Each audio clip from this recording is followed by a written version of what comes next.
آپ کو پتہ ہے کہ اللہ اپنے بندوں کے دلوں میں اپنی محبت جو ہے نا وہ مختلف طریقوں سے ڈالتا ہے۔ ہر ایک کو اپنے پاس بلانے کا اس کا طریقہ مختلف ہے،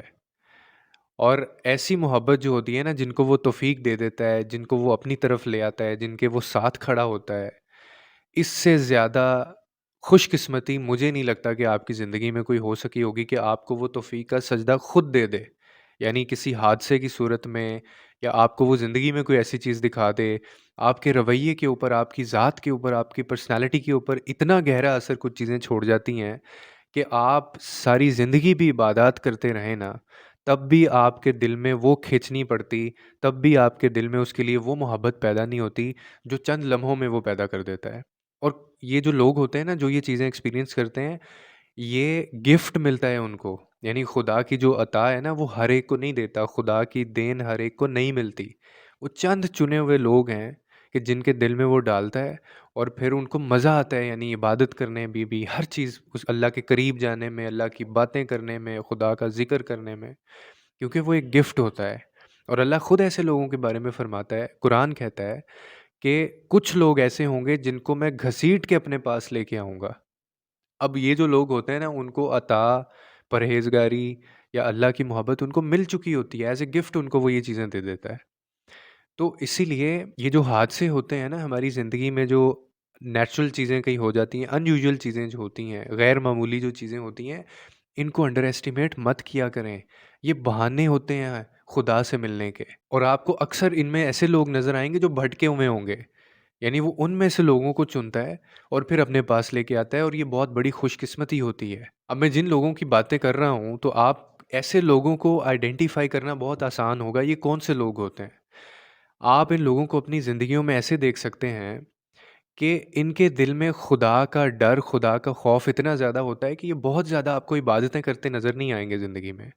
لیکن فطرتاً یہ لوگ نیک ہوں گے، پرہیزگار ہوں گے، اللہ سے ڈرنے والے ہوں گے، لوگوں کے ساتھ عاجزی سے پیش آنے والے ہوں گے، لوگوں کے ساتھ جو ان کے معاملات ہوں گے وہ بڑے فیئر چل رہے ہوں گے، کبھی کسی کو دھوکہ نہیں دیا ہوگا، کبھی کسی سے لڑائی نہیں کی ہوگی، کبھی کسی کا حق نہیں مارا ہوگا، کبھی کسی کے ساتھ بلف نہیں کیا ہوگا۔ اور ان کو دیکھ کے، ان کی پرسنالٹی کو دیکھ کے آپ کو بھی ایک سکون سا، یعنی آپ کی پرسنالٹی کے اوپر، آپ کی ذات میں بھی ایک سکون سا اتر جاتا ہے ایسے لوگوں کو دیکھ کے۔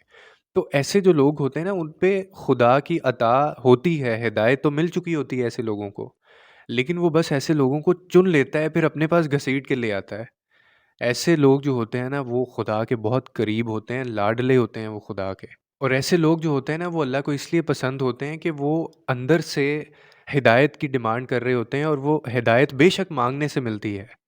جبراً ہدایت کبھی بھی نہیں اللہ تعالیٰ دیتا، اور اگر وہ ایسا کرنا شروع کر دے پھر تو زیادتی ہو جائے گی نا، پھر تو وہ اپنے ہی قانون کے خلاف چلا گیا ہے۔ یعنی وہ خود کہتا ہے کہ دین کے اندر جبر نہیں ہے، کہ ایک بندہ وہ ہدایت لینا ہی نہیں چاہتا، وہ ہدایت کے رستے پر چلنا ہی نہیں چاہتا، تو وہ اس کو ہدایت جبراً نہیں دے گا۔ لیکن یہ وہ لوگ ہوں گے جو ہدایت جنہوں نے مانگی ہوگی، اور اللہ پھر ان کو اپنے قریب کر لیتا ہے، پسند کرتا ہے ایسے لوگوں کو۔ ہم بازار میں جاتے ہیں، آپ مجھے بتائیں کہ آپ کوئی چیز لینے جائیں تو آپ کی کیا سب سے بڑی پرائورٹی ہوتی ہے؟ کہ آپ سبزی لینی ہے تو اچھی سبزی پسند کرتے ہیں، آپ اچھا گھر پسند کرتے ہیں، اچھی گاڑی پسند کرتے ہیں، اچھا موبائل پسند کرتے ہیں، اچھے کپڑے پہننا پسند کرتے ہیں۔ تو وہ بھی اسی طرح اچھوں کو اپنے قریب کر لیتا ہے اور پسند کرتا ہے، اور ان کو پھر چن لیتا ہے۔ لیکن یہ وہ لوگ ہوں گے جو ہدایت یافتہ ہوں گے، یعنی ان لوگوں میں، ان کی ذات میں فطرتاً یہ چیزیں ہوں گی، کیونکہ وہ ان ساری چیزوں کو کہیں نہ کہیں پریکٹس کر رہے ہوتے ہیں، اور اللہ کو یہی چیزیں پسند ہوتی ہیں۔ آپ نے بھی کسی شخص سے کوئی رشتہ جب جوڑنا ہوتا ہے تو کیا آپ اس کی صرف ایک چیز کو دیکھتے ہیں؟ آپ اس کا پورا اس کو اینالائز کرتے ہیں، آپ اس کی زندگی دیکھتے ہیں، آپ اس کے فیصلے دیکھتے ہیں، آپ اس کو، اس کے رویے دیکھتے ہیں، پھر آپ اس کی صورت بھی دیکھتے ہیں، اس کا اسٹیٹس چیک کرتے ہیں، اس کا بیک گراؤنڈ دیکھتے ہیں، وہ لوگوں کے ساتھ کیسا ہے یہ دیکھتے ہیں آپ۔ تو وہ بھی تو یہی دیکھتا ہے چیزیں۔ تو اسی لیے جو ہدایت ہوتی ہے نا وہ تو، ایک کانسیپٹ اپنا کلیئر کر لیں کہ وہ تو مانگنے سے ہی ملتی ہے، ٹھیک ہے؟ اور نماز میں بھی ہم اپنے دن میں نہ جانے کتنی دفعہ یہ کام کر رہے ہوتے ہیں، نماز کے اندر بھی پورے دن کے اندر آپ تقریباً 17 دفعہ اللہ تعالیٰ سے ہدایت مانگتے ہیں کہ مجھے ہدایت دے، مجھے اس رستے پر چلا۔ لیکن ہدایت کے ساتھ ساتھ اگر آپ کچھ عمل بھی کر رہے ہیں کچھ چیزوں کے اندر، آپ کی نیچر میں ہے، آپ ویسے ہی ایک اچھا دل رکھتے ہیں، آپ اچھے انسان ہیں آپ، تو اگر یہ چیزیں آپ کے ساتھ ہوں گی نا، تو پھر وہ آپ کو چن لیتا ہے اور پھر وہ آپ کو اچھوں میں شامل کر کے اپنے قریب کر لیتا ہے، کہ آپ ایک ایسی چیز، آپ ہدایت تو آپ مانگ رہے ہیں، وہ تو آپ کو مل گئی ہوتی ہے، توفیق مل گئی ہوتی ہے آپ کو اس چیز کی، لیکن کچھ ایسی چیزیں بھی اور آپ کے اندر ہیں جن کی وجہ سے اللہ تعالیٰ نے آپ کو اپنے قریب کر لیا ہے، اور وہ آپ کے عمل ہیں، وہ آپ کی پریکٹسز ہیں جو لوگوں کے ساتھ ہے، کہ نماز، عبادت، اسلام میں جو چیزیں بھی ہم پڑھتے ہیں، جو بھی اس ہماری تعلیم ہے مذہب کی،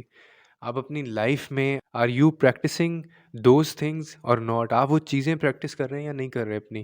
لائف کے اندر؟ تو اسی لیے اگر آپ کو بھی ایسے لوگوں میں شامل ہونا ہے، اگر آپ کو بھی یہ اس چیز کے لیے انعام یافتہ آپ نے ہونا ہے، تو یہ آپ نے فیصلہ خود کرنا ہے کہ آپ نے ان لوگوں سے خود کو کیسے الگ کرنا ہے، اور وہ کیسے آپ کو چنے گا۔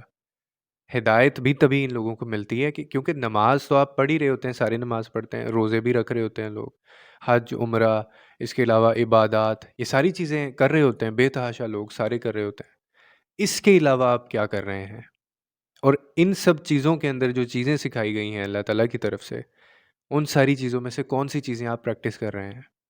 یہ آپ کو الگ کریں گی چیزیں دوسرے لوگوں سے،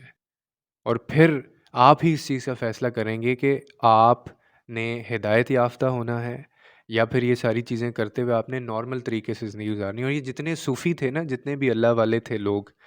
یہ سب کے اندر یہ ٹریٹ شامل تھا، سب کے اندر ایک چیز یہ کامن تھی کہ وہ ہمیشہ پوری زندگی ان کی گزری ہی بہتری کی تلاش میں تھی، اور بہتر کرنے میں، یعنی ہر چیز کے اندر، ہر سچویشن کے اندر، ہر معاملے کے اندر انہوں نے سب سے اچھا عمل کر کے دکھایا زندگی میں،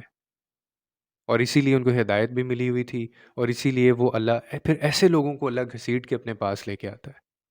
اور دیکھیں کہ جس کو اللہ خود اس طرف لے کے آ رہا ہے اپنی طرف، تو اس سے بڑی خوش نصیبی کیا ہوگی پھر؟